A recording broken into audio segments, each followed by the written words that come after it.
If you think you don't need a table saw yet, you're trying to get by without one, I was you. And I was wrong.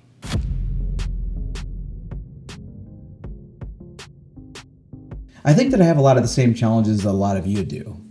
I have a small space, so my shop is tiny. It's basically just one stall of a garage, and at the end of the day, I gotta park my car in there. So in my mind, I couldn't think of any way I could even fit a table saw into my space. And I also really didn't want this giant tool that was permanently taking up a space at my shop, because that would make parking my car in there pretty much impossible, and that's a requirement of my garage. I thought maybe if I got creative enough with my circular saw, my jigsaw, or any of my other tools that I could just get by without it and just never need one and still be able to make the projects that I wanted to make. And for a while that was true. I was able to get by without it, and I was able to make some of the really neat things that I wanted to make, but I just felt like I was working with one of my hands tied behind my back. A job site saw kind of fit the bill for me because I could fold it up and put it away, but I was kind of leery of buying one because to me they kind of seemed cheap and just not really worthy of woodworking. Also, fear. I was afraid. I was afraid of the dust. I was afraid of the noise. I was afraid of using a tool that I'd never used before.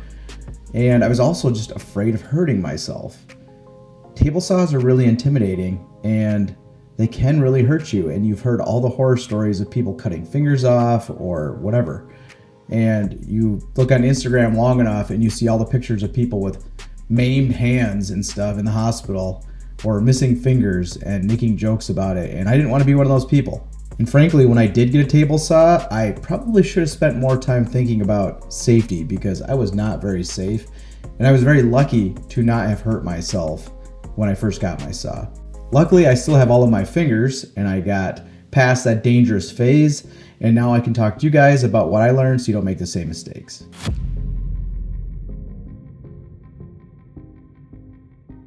I came up with a lot of creative solutions to try and get by without having a table saw. A circular saw is kind of like a little table saw, except you use it the other way around and it doesn't have a fence. So you can use temporary fences like straight edges that are clamped to a board. There's also a lot of homemade circular saw jigs that you can make that sort of make it act a little bit more like a table saw. I also had a Kreg rip cut, which I used a lot. That was basically my replacement for a table saw. If you're not familiar with a Kreg rip cut, it's essentially a device that you attach to your circular saw, and then you can set the distance that the blade is from the guide, and then you can slide the entire thing along your workpiece and make pretty consistent parallel cuts, which is essentially what you're doing with a table saw. And I got by for a long time with that, but there were definitely some things I didn't like about it. For example, at the end of each cut, it was really easy for the circular saw to kind of veer a little bit, and then you get like a bad section at the end. I kind of got used to just knowing I would have to cut off about 6 inches at the end of every rip. But I used it a lot. I actually made a lot of 2x2s with it. That was actually my favorite thing to do. Sometimes I still use it for that when I want to be able to make cuts like that remotely without bringing my table saw with me. You'd be surprised what creative workarounds you can come up with when you don't have a table saw. And maybe you're not surprised. Maybe you already have a lot of good workarounds that you're using. And if you do, drop them in the comments. I'd love to hear them. It worked, but the cuts weren't quite as repeatable. The accuracy would tend to slip throughout a project, and the setup time just slowed everything down. There was always a lot of setup for every cut, where when you have a table saw set up, for me in my case, I set it up the one time because I have to unfold it and set it up in the middle of my shop. But then it's set up, and then I can make repeatable cuts with it over and over again.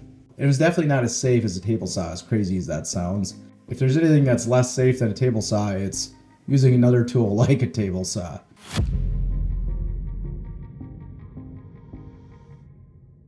So I realized that a job site saw does solve my space problem. I can still fold it up and put it away and have my garage back when I'm not woodworking, which is 99% of the time, frankly. So I did a lot of research and I ended up with the DeWalt DWE 7491 RS table saw. I put a link to that down below if you're interested. Some of the reasons that I settled on that saw were the power and the ability to use a dado set. And I trust DeWalt. I've used DeWalt for a long time, so that seemed like a good choice.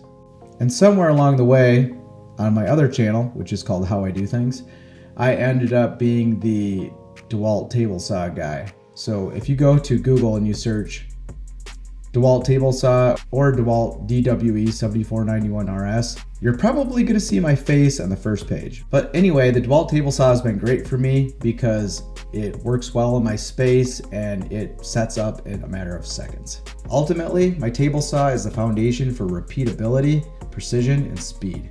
And then somewhere along the line after I got my table saw, woodworking just became more fun.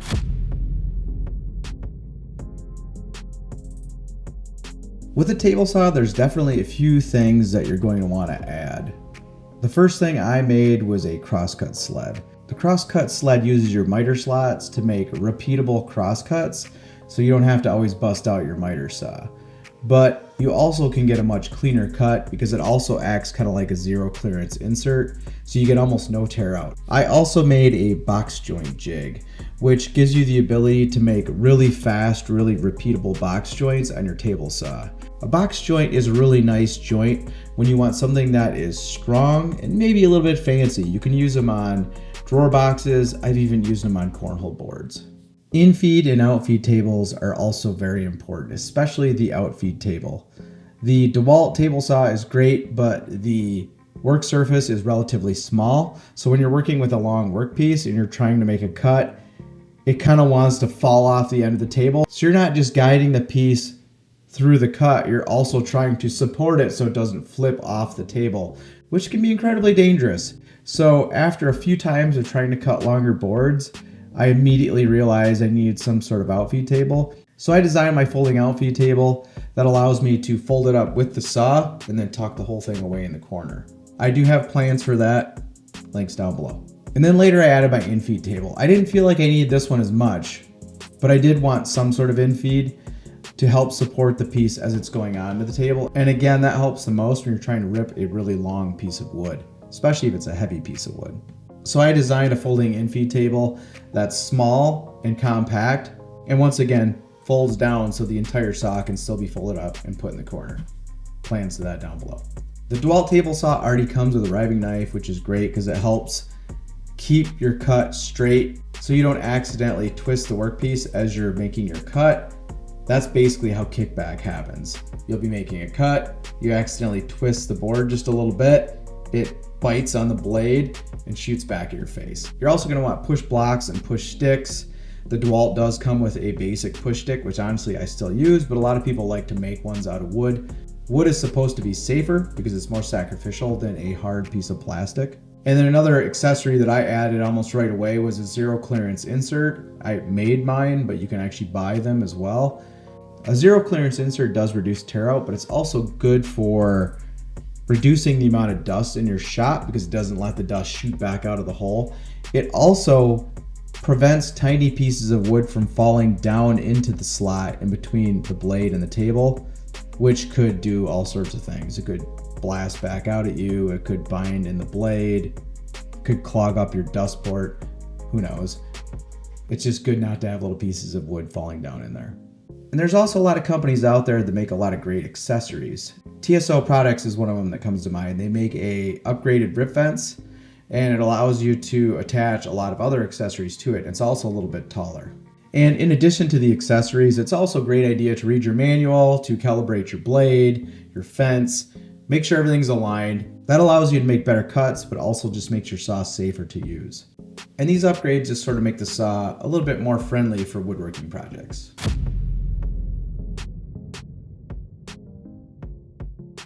Once I got my table saw, I just started planning all of my cuts differently.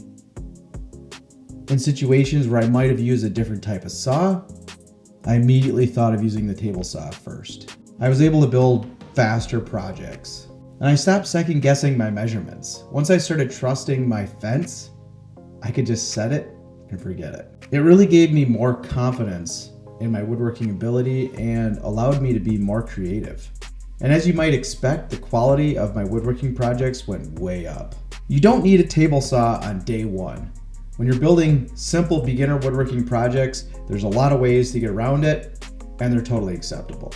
But once you get to a certain point and you want to start stepping up your accuracy, repeatability, and build more confidence in your woodworking ability, there's just nothing that can replace a table saw. And if you're limited on space like I am, a job site table saw can be a complete game changer. But I really want to hear from you guys in the comments. Let me know what your biggest table saw hesitation is. Thank you so much for watching my video all the way to the end. I really appreciate it. And if you haven't already, please hit that like button and subscribe to my channel for more videos like this. We'll see you guys.